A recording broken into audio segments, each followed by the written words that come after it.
Сайхан. За өнөөдөр энэ сүүлийн үед ерөөсөн маш их хамгаалтын тухай асуудлууд ерөөсөн маш их яригдчихэж байгаа. Манайхан ерөөсөн маш их алдаа гаргаж байгаа. Тийм болохоор би өнөөдөр энэ Google Authenticator гэдэг энэ хамгаалтын тухайд одоо танилцуулаа тий. Нэгдүгürt нь ерөөсөн маш их анхаарах юмнуудыг хэлээд өгөө тий. Манайхан ердөөсөө сүүлийн хэдэн постыг харж байхад ерөөсөө нууц үгээ мартчихсан. Нууц утсаа хайцсан. Google Authenticator-ийн түлхүүрийг хадгалаагүй. Блокчейнийхаа 12 үгэн хайцсан. Гэт ингээд маш их асуудлууд гарч байгаа харагдах юм. Энэ ч одоо өөрсдийнх нь л одоо цэвэр хариуцлагагүй гэж дээ тийм үү? Нэгдүгээрт нь блокчейн кошелёкод бүртгүүлсэн болвол заавалчгүй тэр 12 үгээр хамгаалт хийдэг. Тэр 12 үгийг хаях юм бол блокчейн чинь 2 биткойн ч 20 биткойн ч орох ямар ч боломж байхгүй. Сэргээхдэггүй гэсэн үг. Эсвэл Google Authenticator хийчээд тэгээд нөгөөхийнхөө Authenticator-ынхаа нууц үгийг тэмдэглэж авалгүйгээр утсаа хайцсан гэх юм.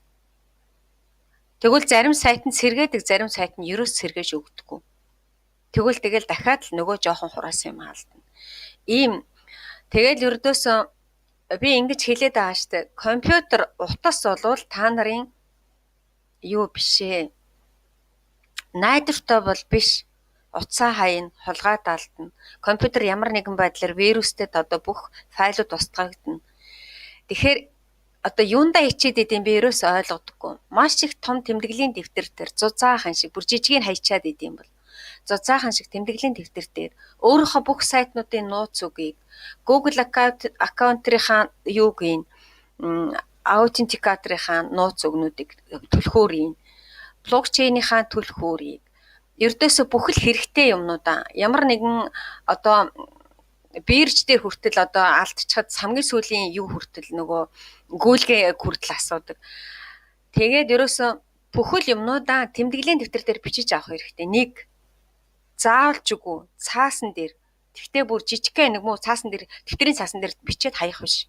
Том зузаан тэмдэглэлийн дэвтэр дээр. Тэгээд гэрийнхаа ямар нэгэн найдвартай хүн заавал мэдчих хэвээр. Хүүхэд чинь ч юм уу, эсвэл ээж чинь ч юм уу, аав чинь ч юм уу. Энэ ямар нэгэн тохиолдолд уцаа хайсан үед одоо энэ тэмдэглэлийн дэвтэр дээр миний энэ юмнууд бичээтэй байгаа гэдгийг мэдчих хэвээр. Хүний амьдрал янз бүрийн юм болж байгаа. Өвд нь хавдна. Ийшээ тийшээ хол явна. Гадаад явчин нөгөө тэмдэглэлийнхаа дэвтрийг орхичоо явчлаа. Орж чадахгүй. Тэгээд тэр тэмдэглэлийн дэвтэр дээр тэр байгаа тэрийг хэлээд өгөөч ингээд. Нэг заавалжгүй итгэлсэн хүн байх хэвээр. Итгэлсэн хүн. Тэгээд энийхээ хадгалах хэвээр. Энэ их хэмжээгээр хадгалж байгаа хүмүүс. За энэ нэгдүгээр анхаарах юм. Хоёрдугаарт нь бүх валютуудаа өөрөөр хэлэх юм бол блокчейн, Coinbase, Trade бүгдийн энэ Google Authenticator гээд 2FA гэсэн хамгаалт хийх ёстой. Энэ бол хийж ядаад юм ерөөсөө байхгүй. Жишээлбэл Google руу орлоо, YouTube руу орлоо. Google Authenticator гэж бичсэн маш олон видеонууд гарч ирж байгаа. За жишээлбэл одоо би энэ видеон дээр танилцуулъя.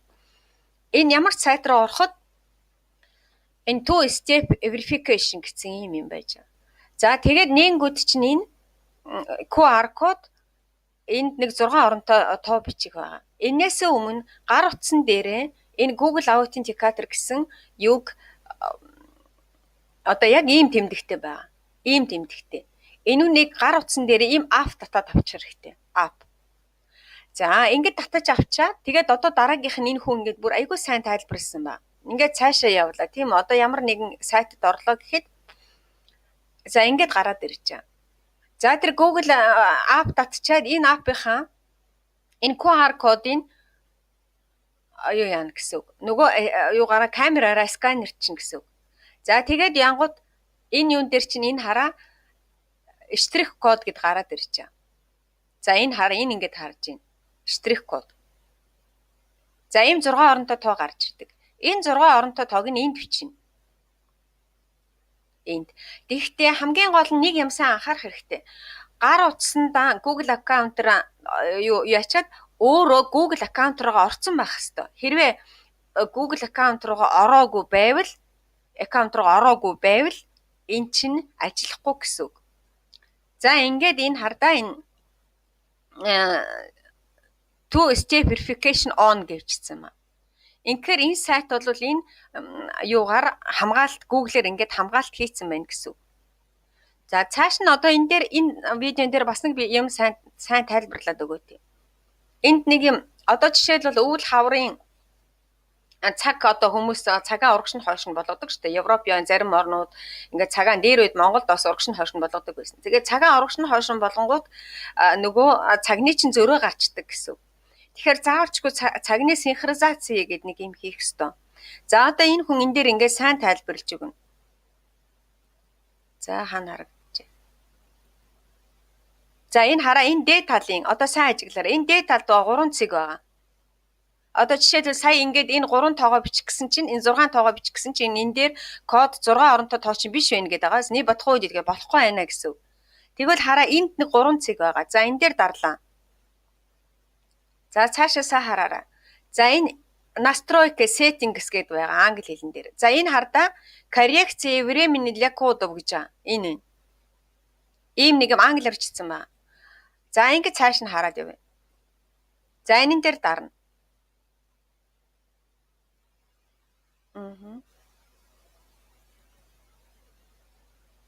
За энэ дээр энэ хүн болохтой зэрэг юу аччлаа шууд коррекци хийгээд орчлаа. Зарим юун дээр болохтой зэрэг энийн дээр нь юм байгаа. Би хэлээд өгөөд. Энэ дээр синхронизация для время гэсэн маа. Нөө синхронизация время гэсэн маа.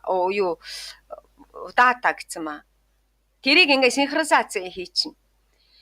Тэгэхгүй бол нөгөө зарим нь ингээд нэг бодох үед гэдгээ гараад ирдэг. Нэг болохгүй байна гэд гараад ирдэг. За энийг англи дээр нь сайн хараараа бас.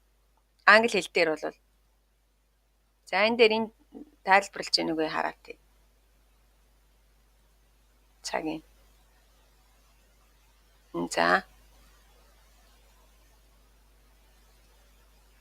За энэ хараа нөгөө энэ ямар ап нь гээд. За энэ дээр ямар ч байсан синхронизац гэдэг би бичээ тий.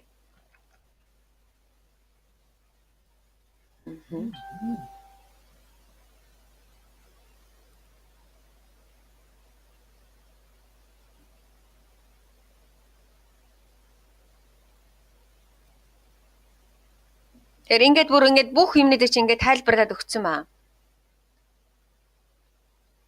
Ерөөсөө YouTube гэж маш том хичээл аваа. Тэрэн дээрээс ерөөсөө бүгдийг нь үзээл. За тэгээд төгсгөлд нь би нэг юм сайн анхааруулнаа. Тэрийг л ерөөсөө хүмүүс.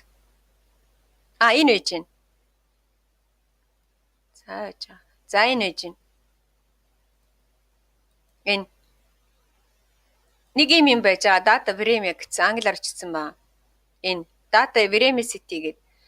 Ийм нөгөө синхронизаци заавалчгүй хийх ёстой. Тэгэхгүй бол зарим нь нөгөө цаг нь нөгөө юуныхаа цагтаа сайтынхаа цагтаа заавалчгүй нийлж явах ёстой. Тэгээд энээсээ болоо заримдаа нэг энэ ажиллахгүй тал байдаг. За энэ дээр юм алгана. За гэх мэтчлэнгээр. За дараагийн хамгийн гол юм нь одоо би энд ингэчлээ. Блокчейн руу орлоо. Утасныхаа дугаарыг верифай хийчин тийм үү? Утасныхаа дугаарыг ярьчих. Тэгэнгүүт чи энэ аваад гараад ирж байгаа. Энэ хамгийн анхаарах юм нь энэ байна хардаа. Энэ байна секретний код. Энэ QR код.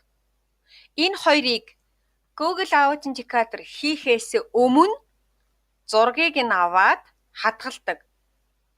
Энэ дээд талын энэ үсэг тоо гэж штэ. Тэрийг нөгөө том тэмдэглэлийн дэвтэр дээр Coinbase wallet secret code гэдэг энэ кодоо бичнэ. Хэрвээ ямар нэгэн тохиолдолд утсаа хаях юм уу? Эсвэл шинэ утас аваад нөгөө дахиад Google Authenticator суулгахтаа зэрэг энэ код маань өөрөө дахиад шинээр суулгана шүү дээ. Тийм үү? Тэгэхээр чин нөгөө тийш алга болчдөг. Тийм болохоор энэ тоогоор юм уу?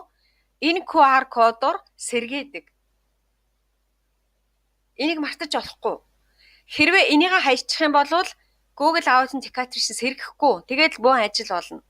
Тэгэхээр энийг хийхээс өмнө заавалчгүй энийг зургийг аваад тэмдэглэж авах нь, хадгалж авах нь хамгийн гол нь. За энэ ингээд энэ хамгаалтын тухай хэлчихлээ. Хамгийн гол нь энэ хамгаалт энэ secret code гэдэг ямиг 2-3 газар хадгалаад авах хэрэгтэй. Энэгээрээ дараа нь сэргээдэг. За ингээд өнөөдөр